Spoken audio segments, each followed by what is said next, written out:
जी काही युद्धजनक परिस्थितीमध्ये संपूर्ण जगभरात महागाई वाढलेली आहे, त्या महागाईचा फटका या देशाला होऊ नये म्हणून या ठिकाणी मला असं वाटतं हे आव्हान आवाहन देशवासियांना केलेलं आहे की कोणत्याही पद्धतीने खर्च जो आहे तो टाळावा. अगदी सोनं करू नये वर्षभर आणि पुढे प्रवास करावा, अशा वेगवेगळ्या कल्पना ज्या आहेत त्या पंतप्रधानांनी आवाहन केलेलं आहे. कसं पाहता या आवाहनाकडे, काय सांगता?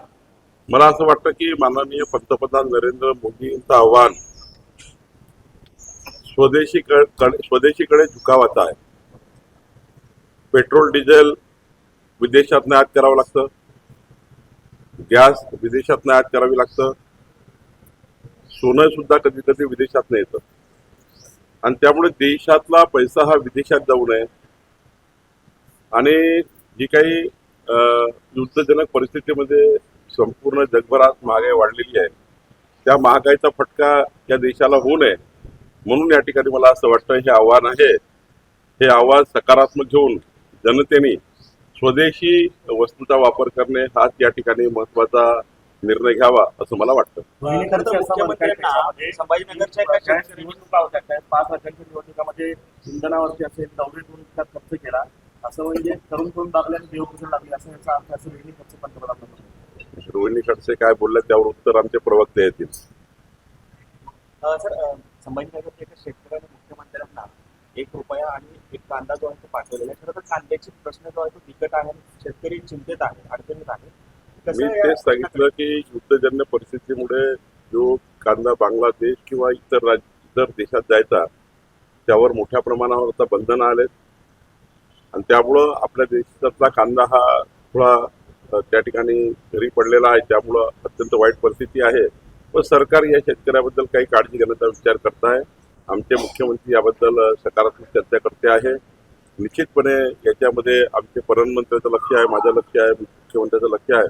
आम्ही आता तोडगा काढू. जलजीवनची कामं जे आहेत ते पूर्ण ठप्प आहेत, पैसे देखील मंजूर झाले, मात्र अनेक ठिकाणी जे आहेत जलजीवनची कामं. जलजीवन मिशनच्या राज्यातल्या कामाला 15,000 कोटी रुपयाची गरज आहे. त्याबद्दलचा हुडकोचा एक प्रस्ताव तयार आहे. मला वाटतं त्याचा मार्ग निघेल. नितेश राणे म्हणजे आहे त्याचं म्हणतात की विकास लावण्यानुसार संतांकडे वाकडे बघण्याचा असंच कार्यक्रम. त्यामध्ये कालही मी सांगितलं आपल्याला की पोलीस योग्य पद्धतीने सर्व बाबीचा तपास करत आहे आणि याचा जे काही तुम्हाला दिसेल की योग्य तपास झालेला, योग्य कारवाई झाली.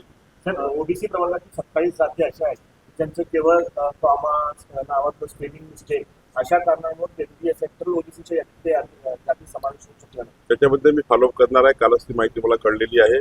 कॉमर्स अल्पविराम वेलांटीमुळे 27 जातींचा त्या ठिकाणी ओबीसी मध्ये अडचणी निर्माण झाल्या.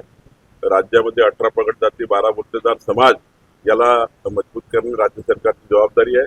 राज्य सरकार फॉलोअप करेल. साहेब, आता सोलापुरातील B2ची मागणी जोर धरते, कधीपर्यंत विषय मार्गी लागेल काय सांगाल? सोलापूरचा अत्यंत महत्वाचा B1, B2H आणि गुंठेवारी हे चारही विषय मला या ठिकाणी आमचे अध्यक्ष तळवटकर आणि आमचे या ठिकाणी सौ रोहिणीताईंनी आणि श्री आमचे आमदार रोजच विधिमंडळात मागे लागून आहेत. या ठिकाणी आमदार कोठेजी आणि त्यांनी हा प्रश्न महानगरपालिकेच्या निवडणुकीची माझ्यासमोर मांडला होता, विधानसभेच्या निवडणुकीच्या वेळी माझ्यासमोर मांडला होता. महिन्याभराच्या आत मी मंत्रिमंडळासमोर जाईल. राज्याचे मुख्यमंत्री सकारात्मक आहे. त्यांनी सुद्धा सोलापूरवासियांना शब्द दिला आहे. येणाऱ्या महिन्याभरामध्ये B1, B2 आणि H हा जो सत्ता प्रकार झालेला आहे यामुळं लोकांच्या बांधकामावर बंधन आले आहेत, त्यांना त्याचं स्वामित्व मिळत नाही आहे. त्यामुळं ह्या सर्व प्रॉपर्टी क्लास 1 करणे, या प्रॉपर्टी फ्री होल्ड करून देण्याची शासनाची भूमिका आहे. महिन्याभरात शासन निर्णय घेईल. दुसरा गुंठेवारीमध्ये कालच मी चर्चा केली आहे. आमच्या महानगरपालिका आयुक्त आमचे तिकडे SLR आहेत, कलेक्टर आहेत, त्यांना मी सूचना दिलेली आहे की महिनाभराच्या आतमध्ये गुंठेवारी जी आहे ती गुंठेवारीमध्ये जे लेआउट अडकलेले आहेत त्यामध्ये तुकडेबंदी कायद्याचा वापर करून त्या सर्व इकडे तुकडेबंदी कायद्याचा वापर करणे, म्हणजे तुकडेबंदी कायद्यानुसार मुख्य प्रॉपर्टी कार्ड जे आहे लेआउट धारकाचं त्या कार्डवर सर्व तिथे राहणाऱ्या रहिवाशाची प्रॉपर्टीची नावं घेणे. तुकडेबंदी कायदा साधारणतः एकच आहे, तुकडेबंदी कायद्याचा अंमल करणे, जो कायदा आम्ही निरस्त केला त्याच्या कलमाचा वापर करणे आणि इकडे गुंठेवारी कायद्याचा वापर करणे. दोन्ही कायद्याचा वापर केला तर निश्चितपणे सर्व गुंठेवारीमध्ये राहणाऱ्या लोकांची घराची प्रॉपर्टी कार्ड हे त्या ठिकाणी वेगळं बनेल आणि त्यामुळे एकीकडे गुंठेवारी आम्ही पूर्ण करू आणि दुसरीकडे सत्ता प्रकार एक करू. म्हणजे आणि गुंठेवारीमध्ये अनेक मालमत्ता गुंठेवारीच्या आहेत, पण तुम्ही मला सही घेत नाही अशा त्याला काही फरक पडणार नाही फार. लोकांना अशा प्रकारे फसवता येत नाही म्हणूनच तुकडेबंदी कायदा निरस्त केला आहे. रहिवासी क्षेत्र असेल, गुंठेवारी झाली असेल, तुकडे पडले असतील, अनधिकृत लेआउट झाले असतील, ही सर्व मालमत्ता जर त्या मुख्य प्रॉपर्टी कार्डमध्ये जर आली आणि त्या सर्व घरमालकाची नावं त्या ठिकाणी प्रॉपर्टी कार्डवर आले तर निश्चितपणे हा मार्ग निघतो.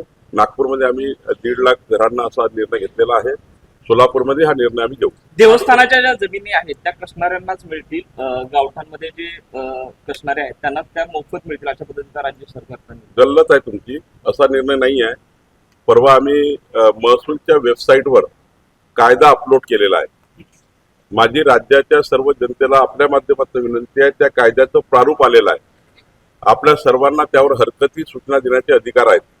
त्यावर स्पष्टपणे असं लिहिलेलं आहे की गावठाण देवस्थानाचे हक्क बाधित ठेवून कुळाचा अधिकार काय, वहिवाटदाराचा अधिकार काय, याचे अधिकार आम्ही या ठिकाणी त्या कायद्याने आम्ही डिवाइड करणार आहोत, कायद्याने आम्ही देणार आहोत. देवस्थानाच्या अधिकाराला मात्र कुठे धक्का लागणार नाही.